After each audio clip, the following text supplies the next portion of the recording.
Hello guys, welcome back to my another mini blog. সকালে উঠে গাছগুলোকে একটু জল স্প্রে করছিলাম। দুদিন থেকে যা রৌদ্র উঠেছে, গাছগুলো খুব বাজে অবস্থা। আজ ভিডিও শুরু করতে করতে একটু লেট হয়ে গেছিল, আর মা যাচ্ছিল বাজারে। তারপর মার পিছন পিছন কিছুক্ষণ গিয়ে আমি বাড়িতে এসে এই মানি প্ল্যান্টটা লাগিয়ে ফেলি। আর বাড়িতে এই টাইলসের ধুলোবালির কাজ তো শেষই হচ্ছে না, আর মা আমাকে রান্না করতে বলেছিল। তাই আজকে ছিল একাদশী, তাই বাড়িতে নিরামিষই রান্না হচ্ছে। একদিকে আমি বাঁধাকপিটা বসিয়ে দিয়েছি, আর রান্না করছি পনির পোস্ত।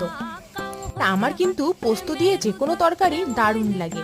ততক্ষণে মাও চলে এসছে। আমি রান্না বসিয়ে দিয়ে কয়েকটা বাসন ছিল, সেগুলো তাড়াতাড়ি করে মেজে নিলাম। আচ্ছা, তোমরাও কি আমার মতন বাড়িতে এত কাজ করো? তার মধ্যে আজকে আবার কাজের মাসে আসেনি। রান্না শেষ করে আমি তাড়াতাড়ি করে স্নান করে নিলাম, একটু স্কিন কেয়ার করে বসে পড়লাম গীতা নিয়ে। আমি যে কদিন থেকে গীতা পড়ছি, আমার কিন্তু বেশ ভালো লাগছে। সুন্দর একটা পরিবেশ সৃষ্টি হয় আর পজিটিভ এনার্জিও আসে। আজকের ভিডিওটা এই পর্যন্তই। দেখা হচ্ছে নেক্সট ভিডিও।